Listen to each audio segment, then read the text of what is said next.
what qualities do you think you develop to be a successful entrepreneur? Let's talk to people who are budding entrepreneurs. Consistency, what is it? What is it that you have that says every day I'm gonna get up and make it happen because I have these qualities? Determination and willing to learn. Like always being a student. Always being a student. Please stay coachable. Always being a student. Staying coachable, exactly. So I'm still coachable to this day. Yeah. You know, and that's just been the journey that's helped me become more and more developed, not even just as a stylist, but just as a woman. Period. Just as a woman. Yeah. Yeah. Mm-hmm. Common mistakes entrepreneurs make that you see. Or let's talk to stylists in particular. Yeah. Common mistakes that you see salon owners or stylists make that lead to their detriment. Common mistakes that stylists would make, probably not being a salon owner, but just not wanting to be a part of a team. Not willing to learn from somebody else, like always thinking that they know more than being uncautious. Exactly. Right, exact opposite. Yeah.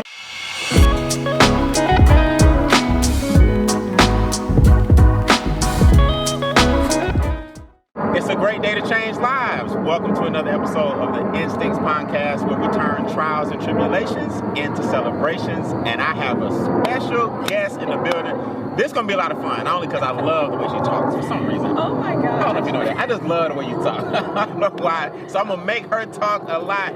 Keena 360. Yes. What's up? What's up? She's in the building, man.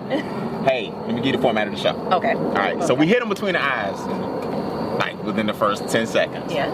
We want to show people that they see us today. They see it, Being Acres, podcast, Keena 360, and doing what you do. I'm not going to reveal it yet. Okay. But there's a story behind all of this. And we want to inspire people and show them that we all have had challenges. What arguably is the most challenging thing in life you've had to overcome, and how did you do it? It took me a second to be okay with even saying this, honestly. Okay. And probably for me, my upbringing, like just not being from an environment, being from Newark, New Jersey, not just being from an environment that was pushing me in the direction of any kind of positive success. My mom struggling with drug addiction and things like that, and didn't really have a relationship with my dad. So just really my childhood, like the troubledness of knowing that I was bigger and better than what I was born into. Your environment. That's a fact. Let's start there. Knowing that you are not what your habitat doesn't have to make you. Right. Now let's talk about it, man. Now this is gonna help a lot of people, because a lot of people, they blame their environment, they blame their parents. My dad wasn't around, my mom had some issues, my mom paid when she was a baby, or whatever the situation was when she was a teenager, whatever it was. How did you make sure that your environment did not become you? Or did it? It was just no. It honestly, it never did. Maybe just only on the point of me having a daughter at 18. Okay. So probably having my daughter young, but just kind of not really having the right guidance and knowing what to do and what not to do with different people to let into your life, that kind of thing. Okay. But it's something about me. Like I always knew who I was, and I started off doing really good in my younger years. I was always a sister. There's 4 of us that was into school and into after school activities, cheerleading, all kind of stuff. And so it was naturally me, but I just knew that it was more. So right. I never really felt a full victim to my environment. It's just, I just focused. I had a different kind of focus in what I saw. I think that's what it was. I just saw so much that it was like, nah, that's not me. Did you think, I was going to say, it's funny you say that. Do you think that seeing the mistakes of others is what kept you from it? Definitely. What kind of things did you witness growing up? Like, give me an example. So people understand this environment is not shallow. Right.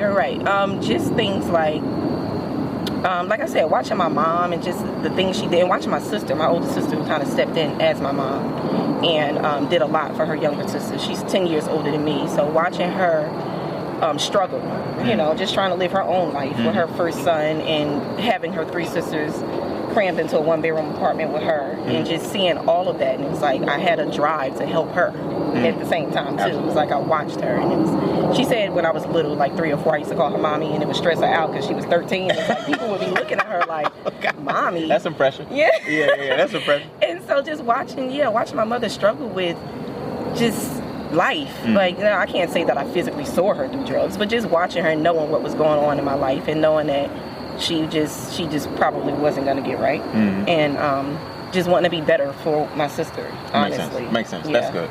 And let's talk to some teenage parents right now who think their life is over. I had a baby. I want to. I can't get past this. What would you say to some young mothers right now? What made you stay so focused after having your little?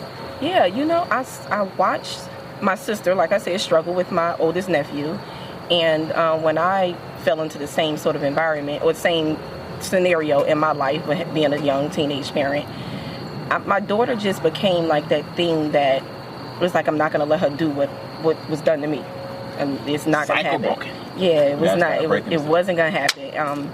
I needed to focus on her. The funny thing is, when she was in elementary school, I would have her working on work that was the next year ahead. Nice.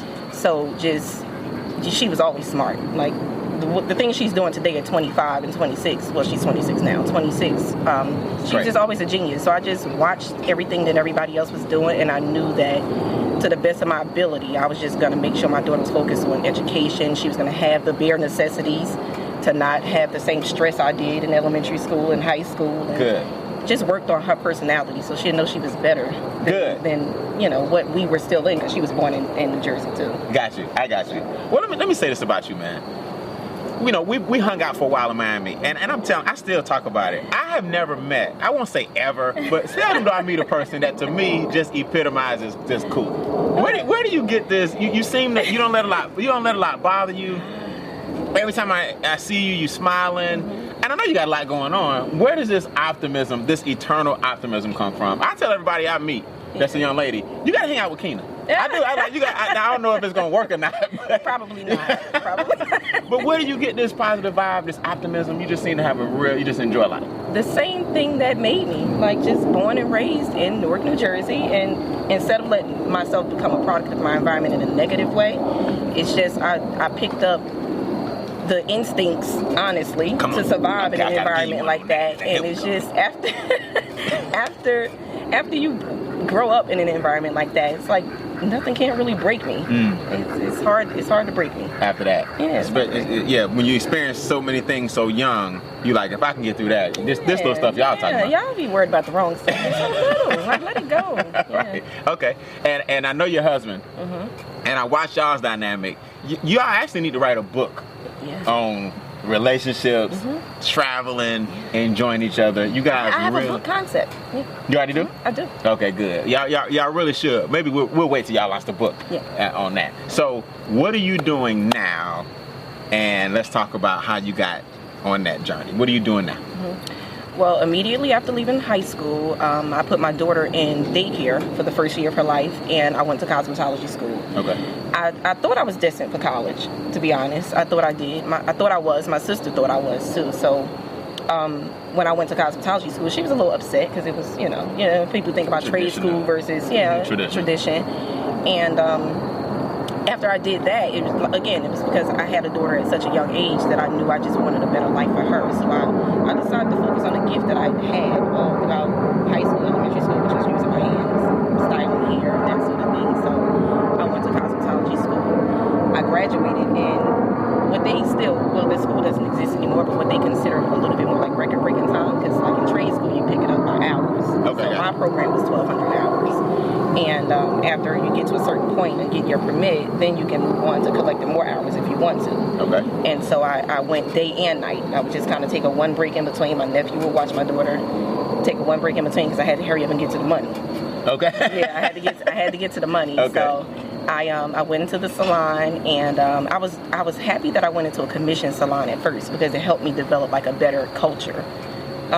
You're not your own boss. When you're not an independent contractor. So it was perfect for me because I wanted to learn and I wanted to grow. Got you. Because I knew where I was going again, which was once I finished with that I was going to start to open my own business and start working for myself. So got it. Right now, currently, just to speed it all up, I'm a salon owner. I launched the wig line, so that's doing really, really good. You make the wigs? Yeah, I make them. Well, I've just hired I guess you can call a manufacturer, and she's now helping me produce them so that I can meet the demand. Exactly. And it put me in a mindset of maybe I should go ahead and start looking to creating me like my own team, the manufacturer, so it can grow even bigger. Okay. So I'm doing that. And then honestly, just educating stylists. I'm kind of going into the direction of development and mindset. And once you learn people. it, then you teach it, then you teach how to teach it. 100%. I love it, man. So, okay, so let's dial back 1 second. Entrepreneurship. Right.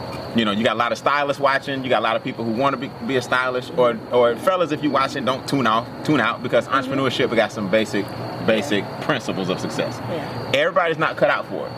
All right. What qualities do you think you develop to be a successful entrepreneur? Let's talk to people who are budding entrepreneurs.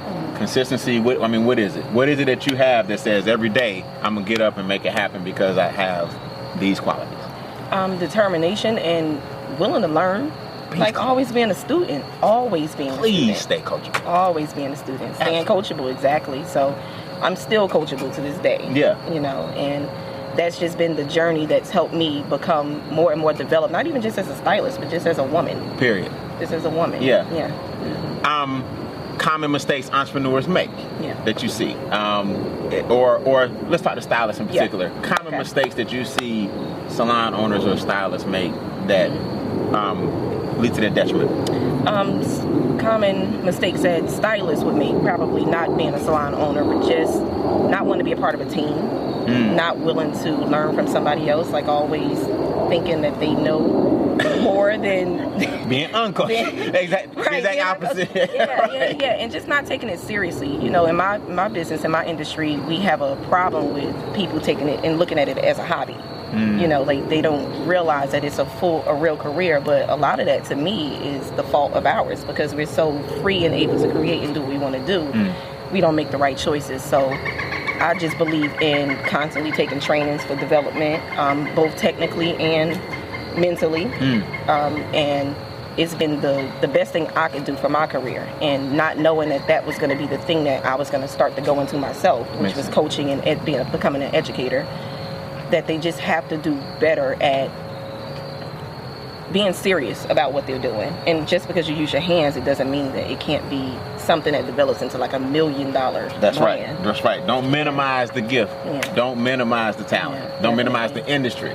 So a lot of people they don't sit in that gift. They don't understand that this can be something that takes you anywhere you want to go. Definitely. How did you go from what I like when people scale their businesses, right? In other words, I may start off as a stylist, then I may become a salon owner, and now I'm branching off and I'm actually making wigs. What made you go from salon owner to actually making wigs? Did you see a demand for it? Were you like, wait a minute, I've been ordering a lot of wigs. Let me get on the other side. Like sometimes you see the other side. Yeah. What made you transition?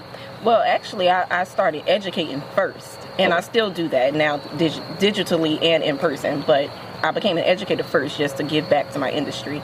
And then when I realized that with becoming an educator, I was promoting a lot on social media platforms, right? And so it was giving people more insight into how I worked, how I ran my business. And the women, everybody can't get to you, and you can't service everybody. Right. And so I did a lot of weaving and still do a lot of weaving services in the salon. And when people would start saying like, oh, I wish you come to Chicago, come to LA, I wish you were here, wish you were there.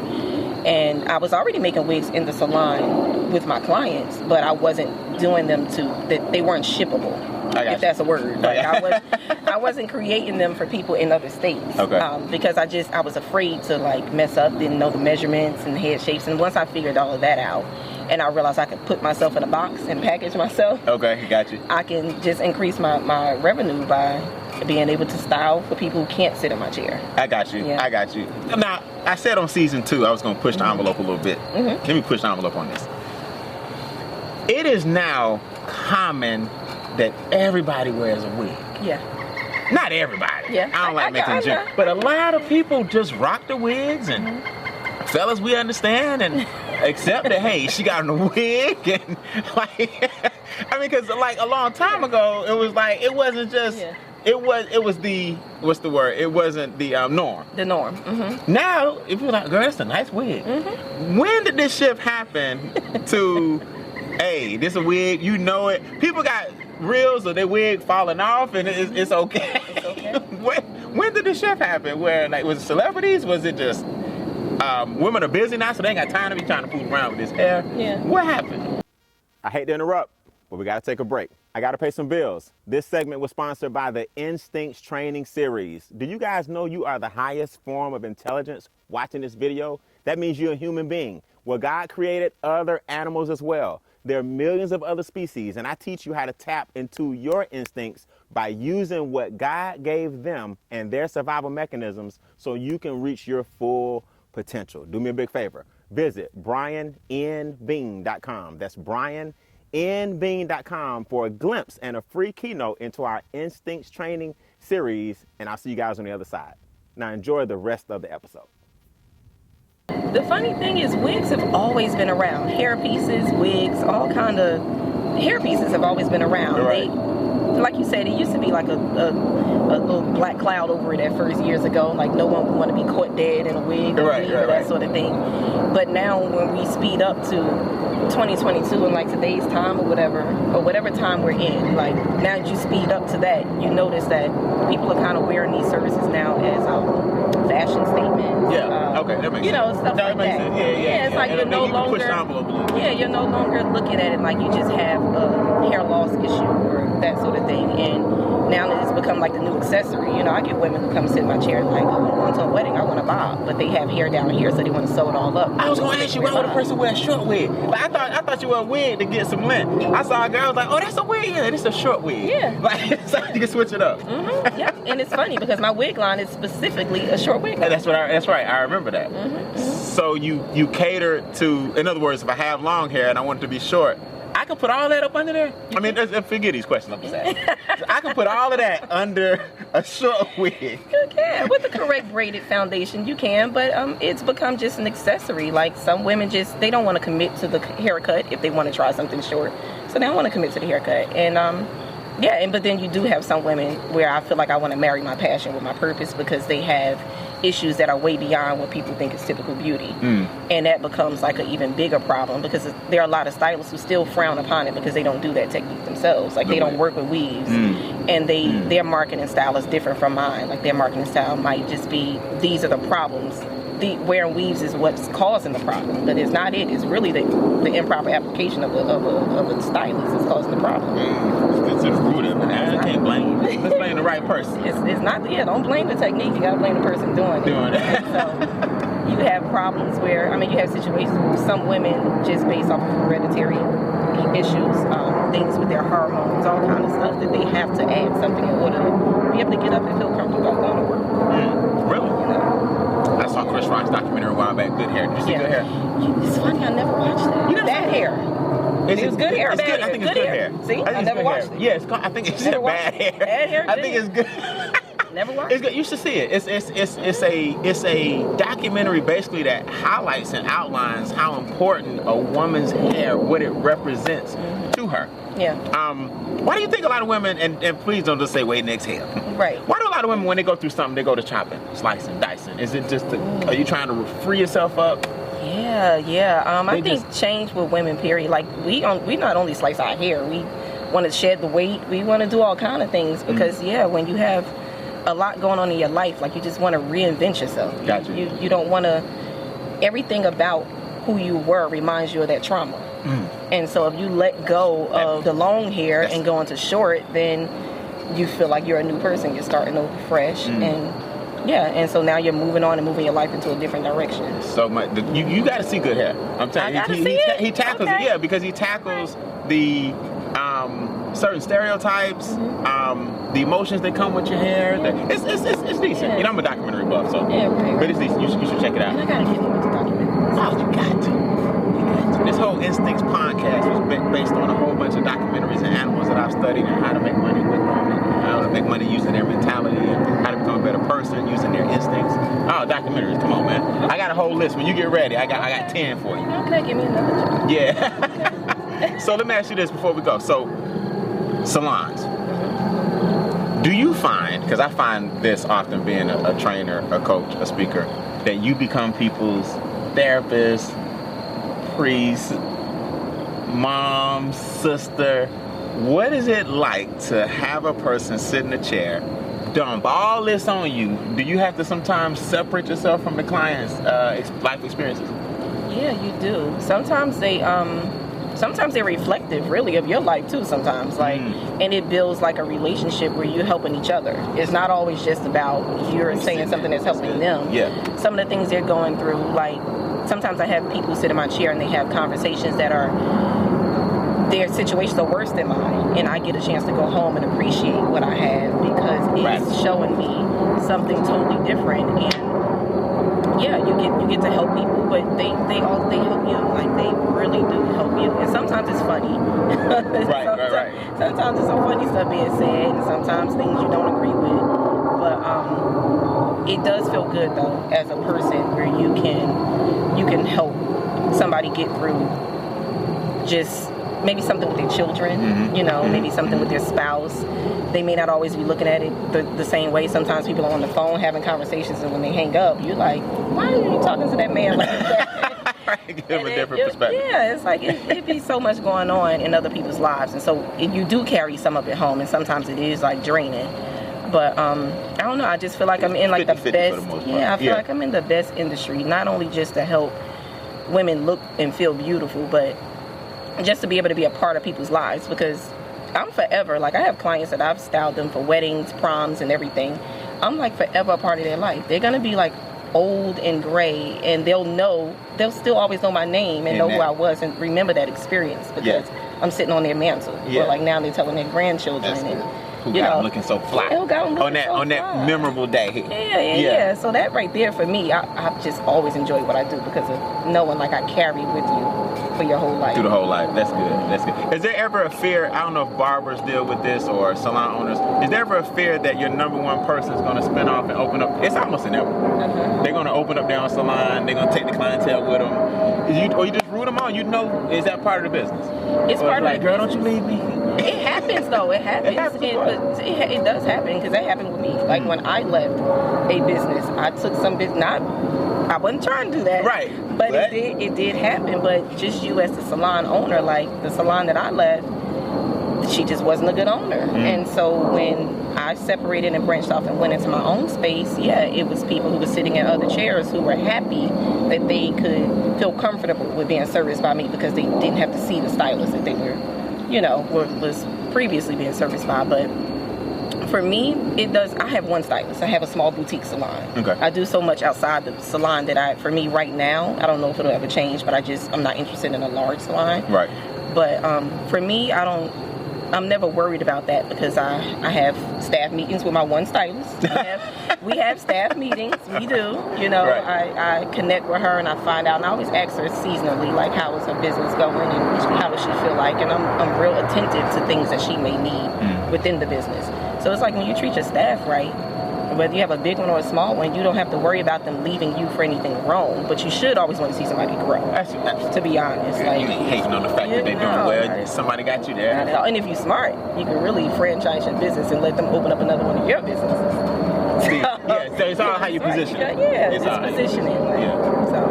So you have a significant other that I just think y'all are just the funniest in the world. How important is it to talk to the women who have non-supportive spouses, unlike you? Supportive spouse, y'all understand each other. I've seen y'all crack me up. How can we help somebody without telling them to just leave them? How do you help somebody that doesn't support you? Support is not usual. It's not typical at all, honestly. I feel like in a lot of relationships, marriages, or just girlfriend, boyfriend, whatever you're doing, Can I say that? Yeah, some people say. I feel like whatever it is that you're doing, it is hard to find support and balance because a lot of times balance is the bigger problem. And it makes it hard for people to support each other because they're not balancing their lives. And it's like, for me, I don't allow my imbalance of what I'm doing with my career affect my personal life. Like, I leave it where it is. And so when I come home, and I come home happy because I know I'm coming home to someone who wants to see me happy more than anything. And because when I do have little struggles, he's the first person to do it. So the first person to be there for me. So if I can say anything to anybody, like when you have an unsupportive person, sometimes you gotta look at yourself, to be honest. Like sometimes I think as women, and most women probably gonna like me saying this, but I'm saying it anyway. Where's the podcast? I think Water sometimes calms everybody down. I think sometimes as women, we really don't ourselves enough. Like, we're constantly looking at our mate, like what they should be doing, what they should or shouldn't be doing. And we don't look at ourselves enough. And it's like, when you're comfortable with at least holding yourself accountable, like you want to hold a man accountable, like, you can be a little happier. Like, I do believe that. I do believe that. I believe he's supportive because I allow him to be supportive, and I allow myself to make mistakes and him to criticize some of my mistakes. So of course he's gonna always be there for me, because I don't shut him out. Like, you don't have a voice, he can, he can interject and give his opinion on things that I'm doing, and I'm okay with that, because I want to be better all the time anyway. I love it. Well, that's why you Keena, man. Yeah. That's why you Keena 360. Where did 360 come from? Oh my God. What's the 360 about? The 360. Wholeness, what the circles, what we got going on? No, it's a little funnier than that. So the 360 is about me working in the salon back at home in New Jersey, and my assistant at the time, who was working for me, no, matter of fact, it wasn't her, I'm sorry. It was one of the barbers that was working for me. Every time a client would walk in the door, they would come in one way, and then they walk out a totally different way. And so the barber would cut his clippers off, like, is that the same person? And I'm like, yeah, because with weaves, things change. They change, right? And he's like, that can't be the same person. So it became like an inside salon joke that my assistant, she started saying, like, 360 coming through, like a full it just became like an internal salon joke. Okay. And so the barber would yell it, she would yell it, and nobody would ever know what we were talking about, but it stuck. 360. Yeah, it just stuck. Like, I love it, man. I love it. So before we go, this is the Instincts Pondcast, right? Mm-hmm. And animals is the whole vibe. I actually have about 24 animals that I've studied over the years, and companies have hired me to come in and teach these different instincts. I'm gonna leave everybody with one. I want you to tell me yours. Okay. So a lot of people don't know this, but an eagle typically flies alone. And this is may not be as seldom, or it may not be as a little known fact as I'm giving it. But when you soar high, you don't have time to be hanging around no pigeons, right? Everybody needs to take a little page out of the eagle's book. Eagles fly alone, and eagles don't eat dead things. They survive off the living. Sometimes you got to separate yourself and learn how to fly high. It doesn't mean you're looking down on anybody or anything. It just means you're separating yourself from those who have died around you. They just haven't fallen yet. Most people are dead. They just haven't fallen yet. So I want you guys to take a chapter from the eagle, man. Soar high. Don't live off of dead things. An eagle is not a vulture, and an eagle don't hang around no pigeons. So with us being the highest form of intelligence on the planet, guys, one of God's greatest creations, we are so weak emotionally, but we can produce anything we want to produce. What animal do you relate to the most, and why? Okay, now this is funny, because I can go and get my phone right now and tell you, you just said the same thing that I was going to, not the same thing, the same animal. The eagle? Yes, I do feel like for different reasons. That's why but we in sync, man. Yeah, like it's crazy. What's your reason? I was thinking an eagle for multiple reasons. One, being that the way that I was brought up, and again, the environment that I came from, there's just a lot of things that can't break me. So like the fearlessness of what an eagle, like the characteristics, just the fearlessness and the determination, and like, just like you said, soaring above everything that's petty, and it's like, that's all a part of really who I am. So when I read up on the eagle, honestly, I understood the characteristics, and it just related to me so much. But not only just on that, on the spiritual side, the loyalty, the lovingness, like just being closely connected to God, like all that stuff that the eagle represents, for me, it really does feel like we share a lot of the same exact characteristics. Qualities, yeah. And I think I'm gonna read more on it, because I'm gonna read more on it. But yeah, I'm gonna send you my series on the eagle. Are you? Tell me what you think. Okay. I'm gonna give you my series on the eagle, and because you mentioned it earlier, I'm gonna throw all the lizards in too. You gonna throw the lizards in? On, you man. keep the Gila monster. Y'all don't know nothing about the Gila monster. The Gila monster is the most negative friend you got. We got to get rid of him. I owe you my lizard series, and I'm gonna give you the eagle as well. Definitely. Hey man, it's a great day to change lives. This is Keena 360. Thank you for watching another episode of the Instincts Pondcast. We'll see you guys in the magazines.